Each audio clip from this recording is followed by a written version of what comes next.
One take. This is NBA Onetake featuring yours truly, Pretty Boy Lakers. This is NBA Onetake for your head. NBA Onetake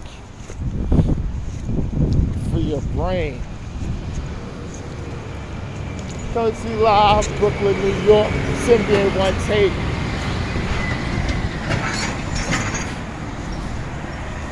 November 12th, 2021. There is 3 games for me on the docket. And the first game was a real good one, as the Miami Heat goes in LA this time to battle the Clippers. You know, they lost to my Lakers the previous game. Now they're battling the Clippers. And without Jimmy Butler, who had that ankle injury. And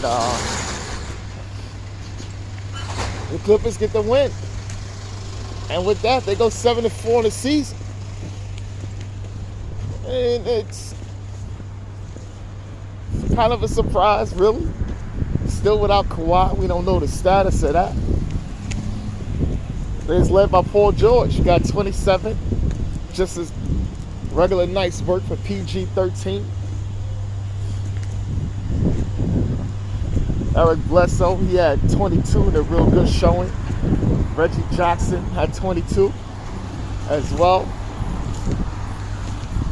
And Zubac had 18 and 11, doing a lot of dirty work in there to get that team that win. Now let's look at those Clippers. See, not to sleep. That's why I got an issue with my Lakers, man, because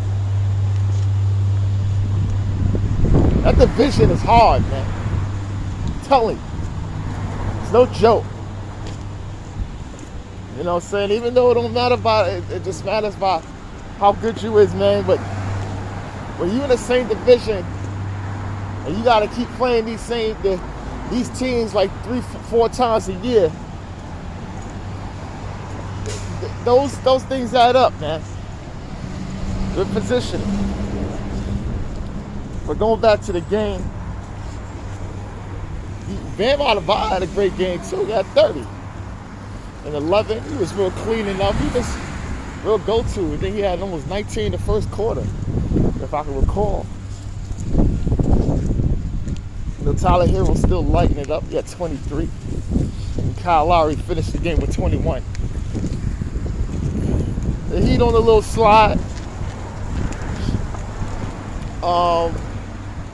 Just gotta see what's going on. You know, got little headlines and stuff. The issue with Nikola Jokic and the Denver Nuggets. Tweets going with Jokic's brothers back and forth with the Morris twin, with the Marcus Morris and Jimmy Butler. Viral thing talking about, we'll meet you in the hallway and there's a picture of the, that was a lot. I didn't cover the game because my games is preset.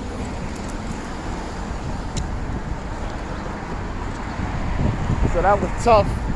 Not that game, and it was another game. I think the Curry 50 game I missed too. But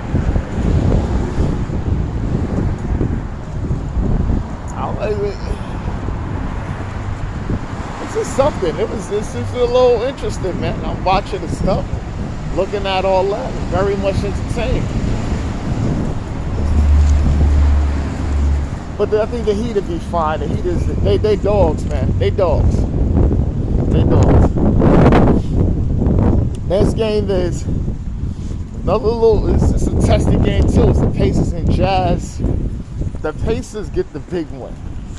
I'm damn sure they needed it. But late in this game, because I knew something was gonna happen with Gobert and Turner. They was going at it a little bit. I don't know if there's some history there. Because Turner hit, I think Turner hit a 3. and said that he had to come out and get him. So I'm hearing that saying, because Gobert, which, I mean, we know he don't go to the 3-point line, but he would sometimes go out there if he feels like a person is a threat, or they're telling him, go out, will somebody try to recover and get your back. And then, but for some reason, I mean, Turner have a great game, but he's talking. So they got tangled up. It was some ejections. I think Donovan Mitchell and I want to say somebody else. But yeah. So Turner and Gobert got ejected, and that was it. The thing about Jazz making a comeback. They led by Donovan Mitchell at 26. Gobert had a good game. He had 19. And don't really know to be nobody else. I mean, Jordan Clarkson hit some shots, but that's about it. But for the Pacers, this is Malcolm Brogdon. He had 30 and 9. And TJ McConnell off the bench, he had 21 and 8.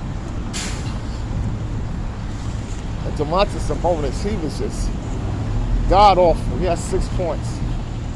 He didn't do anything in this game. But the Pacers still get the win. And I was a little testy. But people saying it's good to see that in the NBA, and we need an NBA fight. Maybe somebody said that. Then the last game of the night is the Raptors and Sixers, and the Raptors get the big win, getting over 500 for the first time this season, and it's led by Fred VanVleet, who had 32, and Gary Trent Jr., who was hitting shots, and for them and OG Anunoby, they both had 20, and Chris Boucher off the bench had 17. But it was, Tyrese Maxey, man. I mean, he had 33 in the loss, but this kid is really special.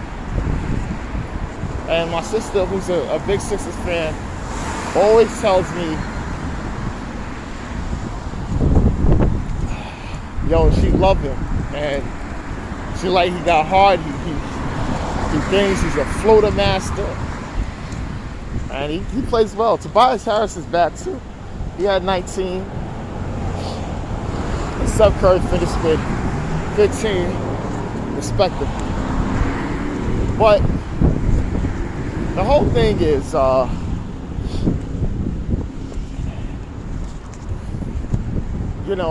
people are just trying to still say, what's this thing with Ben Simmons? And every time I talk about the Sixers, I got to mention Ben Simmons. It has to be. So until this is a big part of their storyline this season, I'm going to always mention Ben Simmons.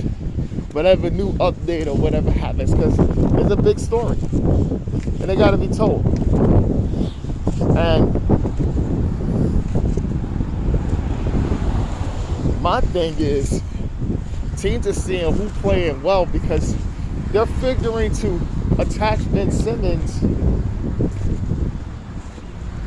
They want to attach Ben Simmons and other players from their team. So that's going to be something. But we got to see what's going on. Nothing new, but we'll see. But this is NBA Onetake Pretty Boy Laker, and I'm out.